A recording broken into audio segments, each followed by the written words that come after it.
मैं देख रहा हूँ कि आप थोड़े से भाव अच्छा, इतने दिन पार्टी में रहना सही बात है। आप जो बात कर रहे हैं वो बात सही है कि किसी भी पार्टी में कोई भी नेता अगर किसी पार्टी में रहता है, अगर वो उससे बाहर जाने का निर्णय लेता है और ऐसे समय में जबकि वो पार्टी राजनीतिक रूप से उभर रही हो, ऐसी उम्मीद हो कि वो राजनीतिक तौर पे उभर रही हो, और वो जो तीन चार खास लोग होते हैं उसमें से कोई कुछ खास लोग बाहर अगर चले जाते हैं और जो कभी बहुत ज्यादा करीब हो वो आज की तारीख में सबसे ज्यादा दूर हो, तो वो बात पीड़ा देती है।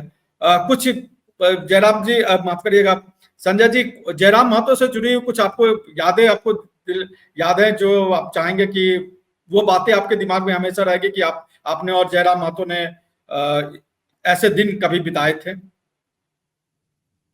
नहीं, जब पुलिस लगातार परेशान कर रही थी चुनाव में और उनका नॉमिनेशन को लेकर के लगातार ये सब सारी चीज़ें हो रही थी और उस वक़्त लगातार हम लोग संपर्क में थे जब पुलिस उनको परेशान कर रही थी। वो पहला इन्फॉर्मेशन मैंने ही उनको दिया था कि पुलिस आपको इस तरीके से परेशान कर सकती है, आप इसमें बेल ले लीजिए।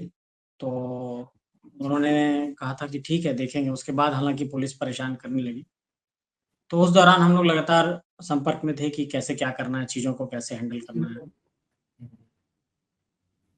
तो उस वक़्त फिर हम लोगों ने प्रयास किया कि नॉमिनेशन को कैसे बचाया जाए।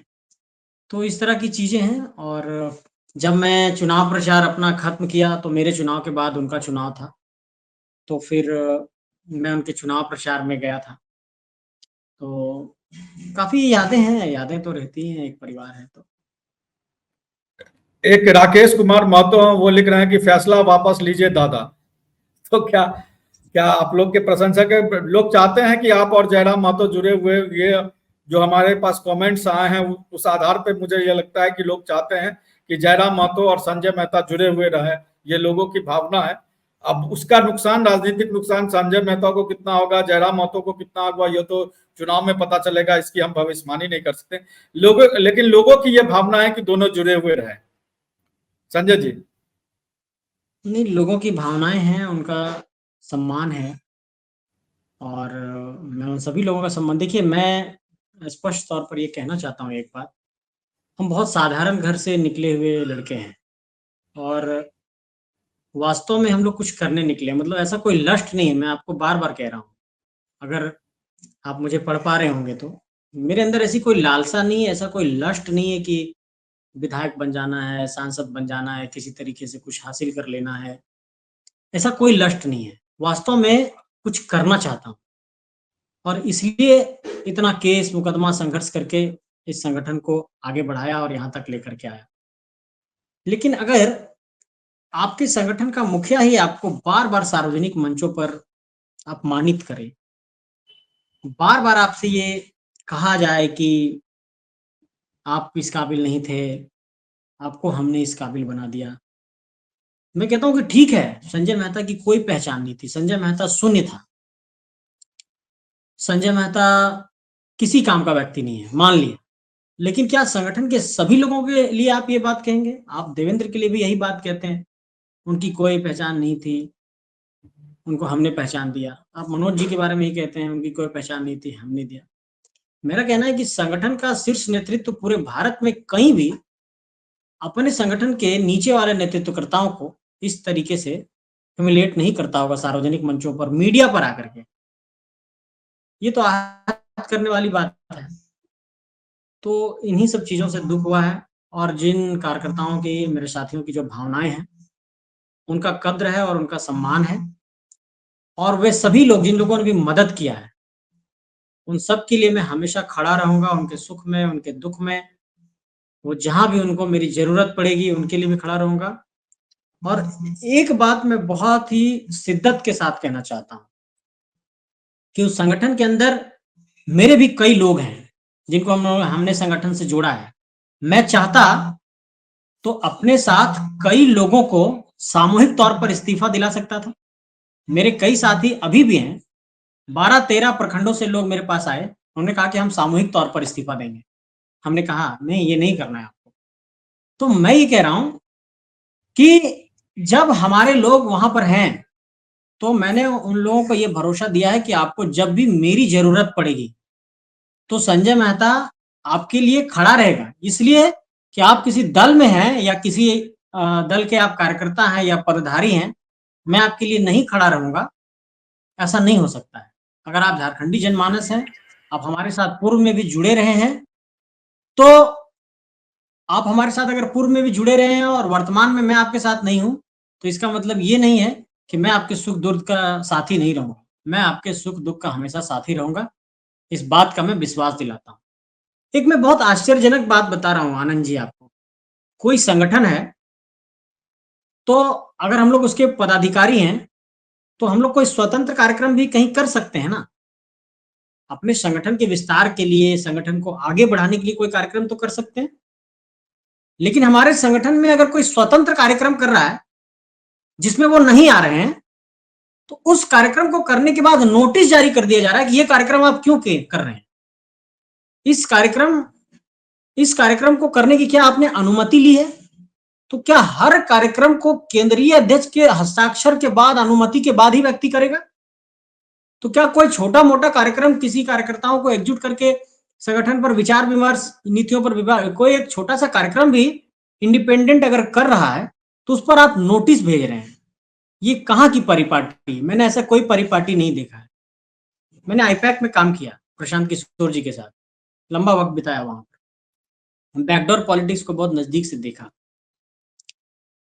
तो मैं ये कहना चाहता हूँ कि आप अपने संगठन के नेताओं को नोटिस के माध्यम से, तो कोई अनुशासन समिति के माध्यम से, तो मंच पर ह्यूमिलेट करके, मीडिया में ह्यूमिलेट करके, मीडिया में अपमानित करके, उसका फोटो मत लगाओ, उसको कार्यक्रम में मत बुलाओ। इस तरीके से अगर आप करेंगे, तो कोई व्यक्ति इतना अपमान सह करके कितना लंबा समय रहेगा, ये आप मुझे बताइए।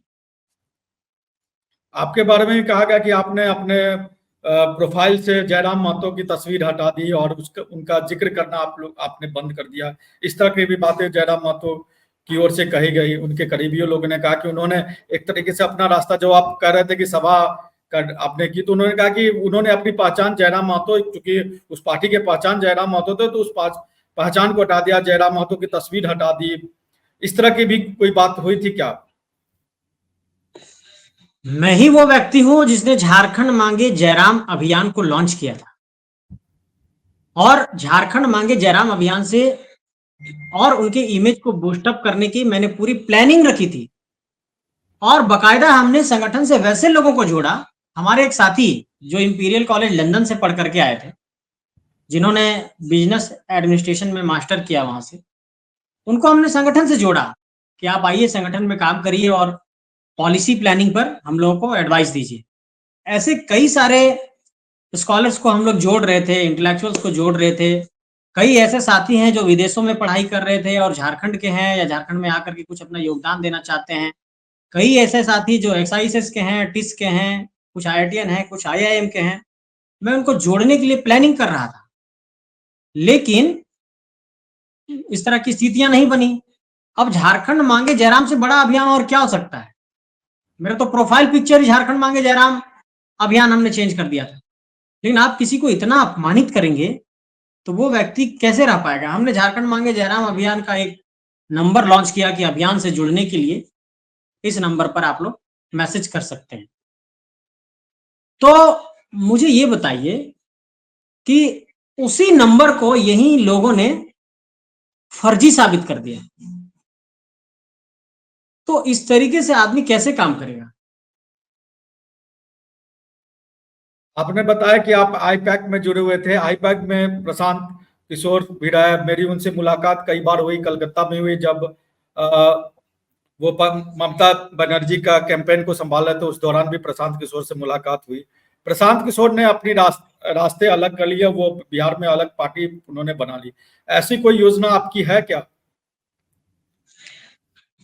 फिलहाल मैं अपने लोगों के साथ बैठूंगा, विचार करूंगा मुझे क्या करना चाहिए, क्या बेहतर सलाह होगा। देखिए, जब आप सार्वजनिक जीवन में होते हैं, तो आपको अपने लोगों का बात मानना पड़ता है, अपने लोगों के साथ चलना पड़ता है। फिर आप अकेले नहीं होते हैं, आपको लोगों के भावनाओं के साथ चलना पड़ता है। तो मैं देखता हूँ कि आगे क्या करना है। झारखंड मुक्ति मोर्चा को आप कैसे देख रहे हैं? हेमंत सोरेन को आप कैसे दे रहे हैं, उनकी राजनीति को कैसे दे रहे हैं, उसमें जाया जा सकता है, ऐसी आपकी सोच है? फिलहाल मेरी ऐसी कोई योजना नहीं है, मैं कहीं अभी जाने की बात सोच ही नहीं रहा हूँ, ना मैं कहीं जाना चाहता हूँ, ना मुझसे किसी ने संपर्क किया है और ना मैंने किसी संपर्क किया है और ना मैं कहीं जाना चाहता हूँ। मैं फिलहाल चिंतन करूंगा कि मुझे क्या करना है, क्योंकि अगले 2 डिकेड 3 डिकेड जर्नी को लेकर के मैं प्लानिंग कर रहा हूँ कि झारखंड को, चूंकि अब 30 साल उम्र हो गई, अब अगले 30 साल तक क्या करना है और झारखंड की अपनी माटी को क्या देना है, इसी योजना पर मुझे काम करना है। मैं एक स्टेबिलिटी के साथ काम करना चाहता हूँ, बहुत डिस्ट्रैक्ट होकर के नहीं करना चाहता हूँ। और डिस्ट्रैक्शन बहुत ज्यादा सार्वजनिक जीवन में, राजनीतिक जीवन में बेहतर नहीं होता है। तो इसलिए बहुत कड़ा फैसला मुझे लेना पड़ा है और मैं इस बात का विश्वास दिलाता हूं कि झारखंडी जनमानस के प्रति अपने उत्तरदायित्व को तय करते हुए जो भी करूंगा, झारखंडी जनमानस की बेहतरी के लिए करूंगा। झारखंडी जनमानस के साथ कभी भी कोई अन्याय नहीं होने देंगे। इसी बात की लड़ाई आने वाले भविष्य में मैं लड़ूंगा, इस बात का आपको विश्वास दिलाता हूं।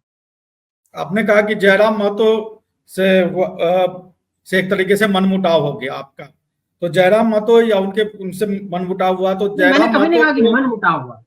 हाँ मतलब उन्होंने एक आपको अपमानित करने की कोशिश की अलग अलग वजहों से, आपकी सभा को रोक के या उस पर एक तरीके से ऑब्जेक्शन करके। तो आपको क्या लगता है कि क्या जयराम महतो अभिमानी हो गए या उनके आसपास के लोगों, जो आज की तारीख में उनके आसपास के लोग वो उनको गलत फीड कर रहे हैं? क्या आपका अपना क्या सोचना है इस मामले पे? जी, एक बार फिर से क्वेश्चन रिपीट करिए।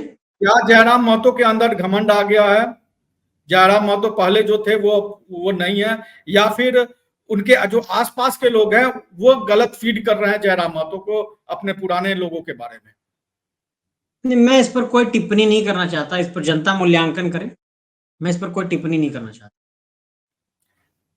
अच्छा, आपको क्या लगता है, आखिरी एक दो सवाल आपसे बस ले रहे हैं, आपको क्या लगता है जयराम महतो को किस सीट पर चुनाव लड़ना चाहिए जहां आपको लगा कि वो ज्यादा मजबूत है? क्योंकि ये कहा जा रहा है कि 2 सीट पर लड़ेंगे, एक सीट आपके नाम पर भी कहा गया कि वो भी वही सीट चाह रहे थे, जयराम महतो भी वही सीट चाह रहे थे। नहीं, नहीं, वो उनको मेरी शुभकामनाएं हैं, जहां से भी लड़े जीते, झारखंड को अपना योगदान दें, जो भी झारखंड को बेहतर डिलीवर कर सकते हैं वो करें। आप जब लोकसभा चुनाव लड़े थे तब आपको ये आभास था कि 1.5 लाख से ज्यादा वोट आपको आ जाएंगे, इस तरह के आपको आभास हुआ? क्योंकि आप लोग को जो वोट आए वो एक तरीके से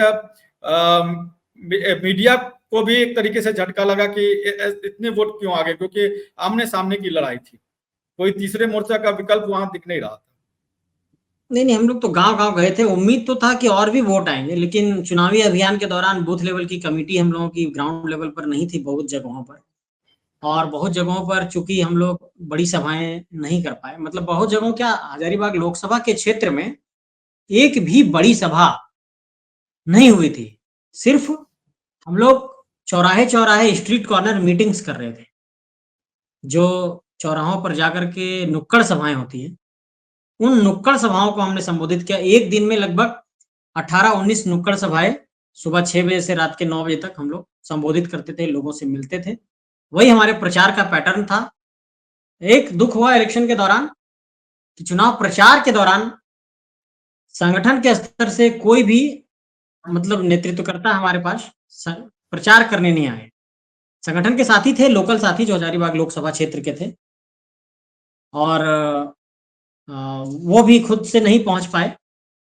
और मुझे लगता है कि और वोट आता अगर हम लोग थोड़ा बूथ लेवल का प्रबंधन कर पाते तो। आपने बताया कि लोकसभा, यानी कि लोकसभा चुनाव के दौरान ही एक तरीके से ये लग गया कि संगठन उस तरीके का की मदद नहीं कर पा रहा है प्रत्याशियों की।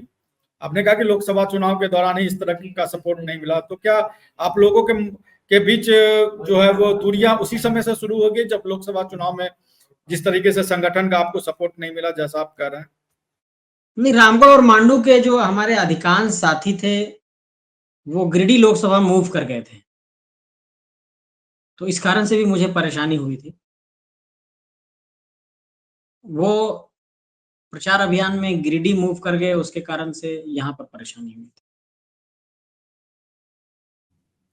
चलिए, आपको संजय जी बहुत बहुत बधाई भविष्य के लिए कि आपने एक अच्छी राजनीति की, जितने दिन आपने राजनीति की वो अच्छी राजनीति की, और राजनीति में अपनी एक अलग पहचान बनाई है। हालांकि जयराम महतो को आपने ताकत दी या आपकी ताकत जयराम महतो में आई, जो भी इसको कहा जाए, क्योंकि आप लोग का कोई भी चीज जो है कोई अकेला कुछ कर नहीं पाता जब तक कि उसके पास संगठन न हो। कोई भी पॉलिटिकल पार्टी हो, व्यक्ति से बड़ा संगठन होता है, और ये संगठन छोड़ने का आपने फैसला लिया। व्यक्ति छोड़, उस एक तरीके से व्यक्ति का साथ भी छूट गया आपके लिए, तो ये बहुत एक तरीके से आपके लिए भावनात्मक रिश्ता भी उस संगठन और पार्टी से रहा। जाते जाते अगर कुछ कहना चाहेंगे तो हम चाहेंगे कि आप संदेश अगर देना चाहेंगे जनता को, या जयराम महतो के लिए आपको कुछ कहना चाहेंगे तो आप कह सकते हैं संजय जी। नहीं, कुछ नहीं, बस सबको मेरी शुभकामनाएं हैं, और आम जनमानस को, झारखंडी जनमानस को यही कहना चाहता हूँ कि बिल्कुल आप इस बात का भरोसा रखिए कि जो भी करेंगे झारखंडी माटी की बेहतरी के लिए करेंगे, और आम झारखंडी जनमानस के लिए जो कुछ भी करना है मैं उसको करूंगा। और स्पष्ट करना चाहता हूं कि मैं कहीं नहीं जा रहा हूं, ना मेरी कहीं जाने की इच्छा है। अच्छा, अभी अचानक एक दर्शक ने पूछा तो मेरे दिमाग में ये आया कि आपको क्या लगता है जयराम महतो की जो राजनीति है वो आशु पार्टी या सुदेश महतो को के लिए खतरा पैदा कर सकती है, ऐसी आपको लग रहा है क्या, इस तरह का कोई? देखिए, राजनीति तो विचारधाराओं पर केंद्रित होती है, लेकिन भारतीय राजनीति का एक ये भी कॉर्नर है कि जो अलग-अलग वर्ग समूह हैं, वो अपने-अपने तरीके से अपने-अपने नेताओं को सपोर्ट करते हैं। तो मैं ये मानता हूँ कि दोनों नेता एक समूह से हैं, तो प्रभाव तो रहेगा ही, थोड़ा बहुत तो रहता ही है इन सब चीज़ों का। इनकार नहीं कर सकते आप।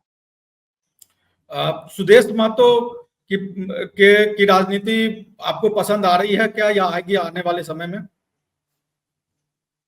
मैंने आपको क्या बताया कि मैं ना कहीं जाना चाहता हूँ और ना मेरे कोई संपर्क में है, और जनता की राजनीति जो लोग भी कर रहे हैं, जो जनता के बीच हैं, जनता उनका मूल्यांकन करेगी। मेरे पसंद करने, ना करने से बहुत ज़्यादा कोई फ़र्क नहीं पड़ने वाला है। जनता क्या मूल्यांकन कर रही है, ये बड़ा विषय है, और उसका सबसे अच्छा पैरामीटर है इलेक्शन। इलेक्शन में जो नंबर्स के गेम है, किसको कितना वोट मिला, कौन जीता, कौन हारा, कौन सरकार में आया, कौन सत्ता में आए, कौन विपक्ष में बैठे, किसके कितने विधायक बने, यही एक पैरामीटर है लोकतंत्र का। लोकतंत्र में रनर अप का बहुत ज़्यादा महत्व नहीं है, विनर का ही महत्व है। तो सब कुछ का मूल्यांकन जनता करती है, मेरे करने से तो कुछ बहुत फ़र्क नहीं पड़ेगा। इस विधानसभा चुनाव में आपकी कोई भूमिका नहीं है, सिर्फ एक वोटर की भूमिका होगी, कोई सपोर्टर या कैंडिडेट की भूमिका आप नहीं निभाने जा रहे हैं, कहने का यही मतलब हुआ? नहीं, मैंने क्या कहा कि मैं कहीं नहीं जाऊँगा, और मैं लोगों के साथ बैठूँगा कि मुझे क्या करना है आगे। चलिए, शुभकामना संजय जी, आपने अपना वक्त दिया, आपको शुभकामना। आपने जो निर्णय लिया वो बहुत मुश्किल निर्णय होता है किसी पार्टी को छोड़ना। धन्यवाद, आभार आपका संजय जी, बहुत बहुत धन्यवाद। जोहार।